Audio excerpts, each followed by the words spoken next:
Now what is the difference between regular army and territorial army? Gentleman, काफ़ी सारे differences हैं. Although territorial army is part of the Indian army, but then again there are a lot of differences. I'll tell you how. So we'll cover them one by one. बहुत ज़्यादा मतलब बहुत ज़्यादा भी नहीं है, just part of it only, but then हैं differences हैं. मैं आपको बताता हूँ कैसे. So we'll just take them one by one.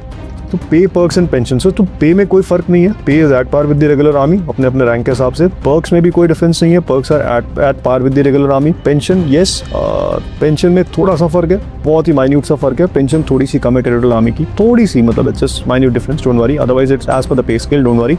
Service conditions में क्या है कि टेरिटोरियल आर्मी यूनिट्स एम्बॉडीमेंट और डिसएम्बॉडीमेंट पर जाती रहती हैं. They get embodied, they get disembodied. So the troops क्या है, territorial army is not a regular service. It's not a career, it's not a regular service. You can not claim it. आप उसको बोल नहीं सकते कि मेरा हक है. अनलाइक रेगुलर आर्मी में आप एक बार भर्ती हो गए, अग्निवीर नहीं है. रेगुलर आर्मी में जो पहले भर्ती होती थी, अगर वो भर्ती हो गए रेगुलर आर्मी में तो उसके बाद में आप बस रिटायरमेंट के बाद ही बाहर आएंगे. बट टेरिटोरियल आर्मी में ऐसा नहीं है. टेरिटोरियल आर्मी में क्या होता है, रोटेशनल बेसिस पे या फिर ज़रूरत के हिसाब से जवान ऑफिसर्स जो होते हैं वो एम्बॉडी डिसएम्बॉडी होते रहते हैं. वो 2 महीने का कैंप करेंगे, फिर घर चले जाएंगे. उसके बाद अपना प्रोफेशन, जो भी उनका प्रोफेशन है, सिविल प्रोफेशन है, वो पकड़ लेंगे. फिर वापस जब भी बुलाएंगे फिर आ जाएंगे अगले साल, फिर कैंप करने चले जाएंगे. कुछ हैं जो कंटिन्यू सर्विस करते रहेंगे, लगातार सर्विस करते रहेंगे, है ना. और अलग अलग ऑप्शन है. कुछ अपनी मर्जी से बाहर चले जाते हैं कि भाई हमारा बिजनेस हैम्पर हो रहा है तो हम अब अगले साल ट्रेनिंग के लिए आएंगे, unless and until there is an emergency of course.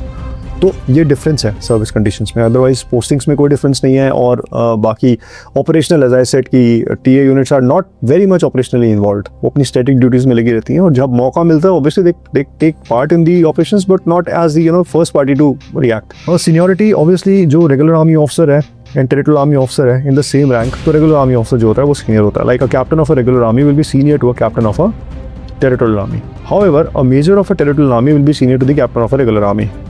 So this is as per rule I am telling you. Medical facilities में कोई difference नहीं है. This is at par with the regular army. CSD canteen facilities at par with the regular army. Army school admission for your kids at par with the regular army. AGIF is Army Group Insurance Fund.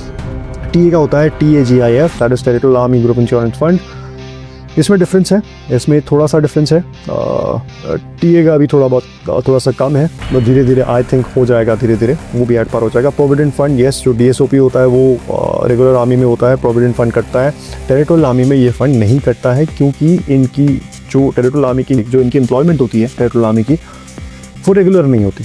तो आप पैसा कैसे काटोगे इस तनख्वाह में से? अब जैसे इनका जो DSOP कटता है रेगुलर आर्मी ऑफिसर्स का या रेगुलर सोल्जर्स का जो DSOP फंड कटता है वो हर महीने उनकी तनख्वाह से कटता है. बट अगर एक टीए का जवान या टीए का ऑफिसर अगर सिर्फ 2 महीने के लिए आ रहा है और बाकी 10 महीने वो घर पे ही है, उसको तनख्वाह नहीं मिल रही 10 महीने, तो वो कहाँ से काटेंगे पैसा? एक बार में तो काट नहीं सकते. So that is why this provident fund option is right now not there for them. Gratuity is at par. Leave encashment जो छुट्टी है वो भी बिल्कुल बराबर है. These are at par with the regular army. Promotions, yes, maximum promotion जो होता है वो जेशु जवान के केस में तो कंप्लीट है.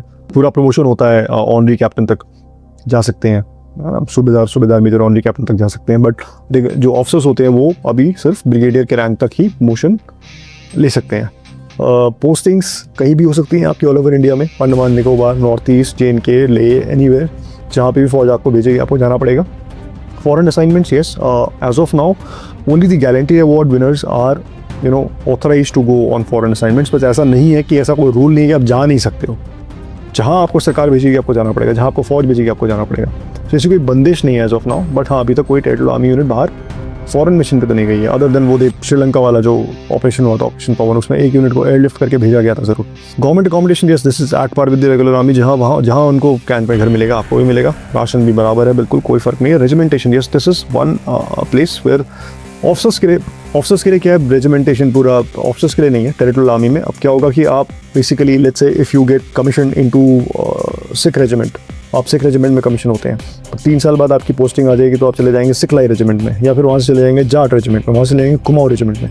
तो पूरी सर्विस के दौरान आप अपनी जो है अपनी रेजिमेंट्स चेंज करते रहेंगे, एक रेजिमेंट में नहीं रहेंगे. हाउएवर रेगुलर आर्मी क्यों नहीं रहेंगे? बिकॉज बहुत ज़्यादा लिमिटेड यूनिट्स हैं, जैसे सिर्फ 39 इन्फेंट्री बटालियंस हैं. अब आपकी मान लीजिए जो आपकी सिखलाई रेजिमेंट है उसकी कितनी 2 या 3 यूनिट्स होंगी. अब आप क्या 2 या 3 यूनिट्स में ही घूमते रहोगे?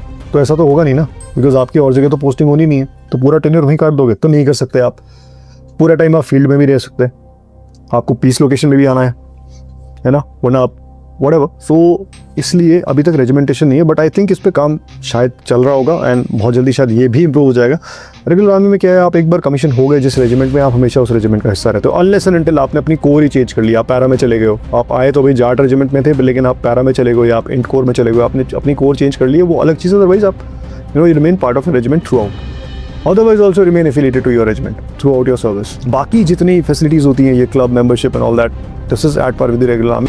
Gentlemen, that is all from my side. If there are any queries, please do feel free to contact us at olivegreensofficial@gmail.com. My name is Rohan. And please do like it, share it, subscribe it. Please press the bell icon so that whenever the next video comes, you get the notification. Thank you.